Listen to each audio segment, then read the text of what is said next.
Stuhia godet ishujt grek përmbyten makina dhe banesa. Moti i keq ka goditur një pjesë të madhe të Greqisë pas ditën e së dielës.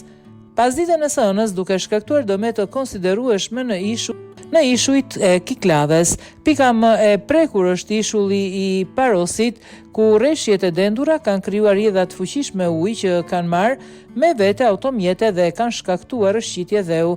Rreth orës 17:30 autoritetet kanë dërguar një mesazh emergjence për banorët dhe vizitorët në Paros, duke ndaluar qarkullimin e automjeteve për shkak të situatës së rëndë.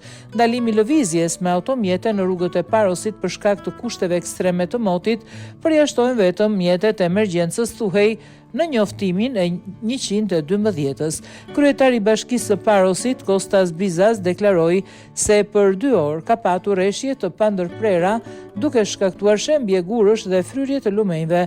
Bashkia e Ishullit u bëri thirrje banorëve të mos lëvizin deri në përmirësimin e situatës, duke konfirmuar dëme të mëdha në rrugë, përfshirë përmbytje dhe shembjen të segmenteve rrugore.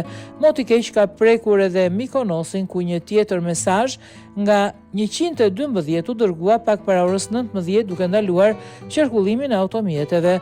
Në ishull ka rënë breshër i dendur i ndjekur nga rreshjet Fortashiu, duke shndruar rrugët në lumenj. Stuhia ka prekur edhe ishuj të tjerë të Kikladhes si Siros, edhe rajonet të Evia dhe Peloponez, duke sjellë rreshje të dendura, shiu dhe breshër.